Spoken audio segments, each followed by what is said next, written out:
अध्ययनरत समस्त भाई भणी मान आज शुभेच्छा और अभिनंदन जनाऊँगी। आज आम रक्त किपरि जमाट बांधे तार प्रक्रिया विषय में जाना। आम जाचु जे आमर कौन अंग कटिगले कि खंडिया हेले क्षतस्थान दे रक्त निर्गत होता है एवं किसी समय उतारू से स्थान में रक्त जमाट बांधि थाए एवं रक्तस्राव बंद हुए। यही रक्तस्राव किपरि बंद हुए से आम शरीर एक स्वतंत्र व्यवस्था रही।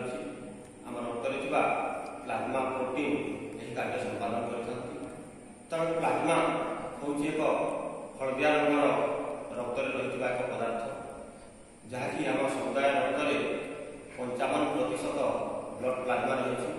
यार कार्य रक्त रक्तकोष तथा विभिन्न एंजाइम गुड़ी प्रत्येक कोष निकट में पहुँचाई थाए। यही प्लाज्मा प्रोटीन किपरि रक्त जमाट बांधा कार्य संपादन करता विषय जाना। खंडिया हो क्षत हेले क्षत टिश्यू एवं भांगी जाइଥିବା अणुचक्रिका वायु संस्पर्श में आसवा फल सेठारे थ्रोम्बोप्लास्टिन नामक एक प्रकार लिपोप्रोटीन जहाँकि नशा एवं पुष्टिसार नहीं गठित थ्रोम्बोप्लास्टिन जात होता है।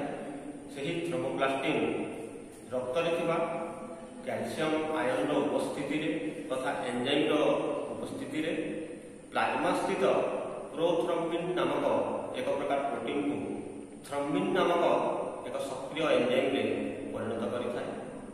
प्लाज्मा स्थित अन्य एक प्रोटीन फाइब्रिनोजेन थ्रोम्बिन उपस्थिति फाइब्रिन प्रोटीन में परिणत होता है। फाइब्रिन प्रोटीन अद्रवणीय एवं तंतु परी क्षत स्थान में आसी फुल हो एक सूक्ष्म जाल सृष्टि करे। से जाल अणुचक्रिका एवं क्षत टिश्यू गुड़िक छंदी हो जाती एवं एक पतला आस्तरण सृष्टि करते फल रक्त बहवा बंद हो जाए। तो आम संक्षेप किपरि रक्त जमाट बांधे से प्रक्रिया विषय जाना। क्षत हेले क्षत टिश्यू एवं कोष तथा भांगी जाइଥିବା अणुचक्रिकार थ्रोम्बोप्लास्टिन जात होता है। थ्रोम्बोप्लास्टिन नाम मन रखा ये हूँ एक प्लाज्मा प्रोटीन। ये थ्रोम्बोप्लास्टिन उपस्थिति प्लाज्मा प्रोथ्रोम्बिन नामक एक प्रकार प्रोटीन रक्त में विभिन्न प्रकार आयन गुड़ाक रही calcium ion potassium ion sodium ion इत्यादि। ये प्रोथ्रोम्बिन प्रोटीन कैल्शियम आयन उपस्थिति थ्रोम्बिन नामक एक सक्रिय एंजाइम में परिणत है। प्रोथ्रोम्बिन निष्क्रिय किंतु थ्रोम्बिन होची सक्रिय। प्लाज्मा स्थित अन्य एक प्रोटीन फाइब्रिनोजेन थ्रोम्बिन उपस्थिति में फाइब्रिन प्रोटीन में परिणत होता है। फाइब्रिन प्रोटीन एक विशेषत्व रही रक्त में अद्रवणीय इनसोल्युबल इन ब्लड एवं तंतु परी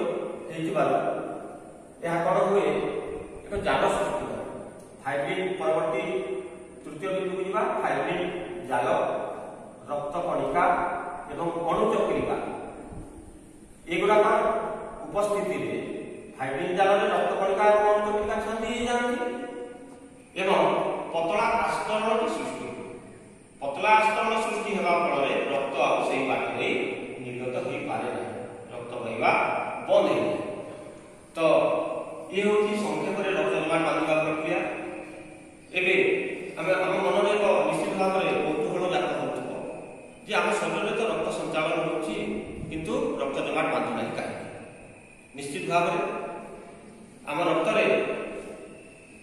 एक प्रकार प्रोटीन रही हिपारिन प्रोटीन उपस्थिति जो रक्त स्वाभाविक अवस्था में जमाट बांधि न था तथा क्षत सृष्टि न हेले रक्त जमाट बांधे ना। कैल्शियम आयन सृष्टि करे रक्त जमाट बांधे ना। ये व्यतीत रक्त में सोडियम ऑक्जालेट एवं पोटासियम ऑक्जालेट जातीय लवण रही लवण रक्त को जमाट बांधा दिखती। जोकलाल में हिरोडिन नामक एक प्रकार एंजाइम रही जो जोक आमको कामुड़े एंजाइम प्रभाव में रक्त जमाट बांधा बाधा प्राप्त होता है। ଫଳରେ ଯୋକ ଅନବରତ ପରିମାଣରେ ଆମ ଶରୀରରୁ ଅଧିକ ରକ୍ତ ଶୋଷଣ କରିଥାଏ। ତାହେଲେ ଯୋକଲାଳରେ ହେରୋଡିନ୍ ପ୍ରୋଟିନ୍ ରହିଛି ଏବଂ ଆମ ରକ୍ତରେ ହିପାରିନ୍ ପ୍ରୋଟିନ୍ ରହିଛି ଏବଂ ସୋଡ଼ିୟମ୍ ଅକ୍ସାଲେଟ୍ ଏବଂ ପୋଟାସିୟମ୍ ଅକ୍ସାଲେଟ୍ ଜାତୀୟ ଲବଣ ରକ୍ତକୁ ସ୍ୱାଭାବିକ ଅବସ୍ଥାରେ ଜମାଟ ବାନ୍ଧିବାକୁ ଦିଅନ୍ତି ନାହିଁ। এই বিষয়গুলো তুমি নিশ্চিত ভাবে মনে রাখবে বলে ମୋର ବିଶ୍ୱାସ। ଆଜିର এই ରକ୍ତ ଜମାଟ ବାନ୍ଧିବା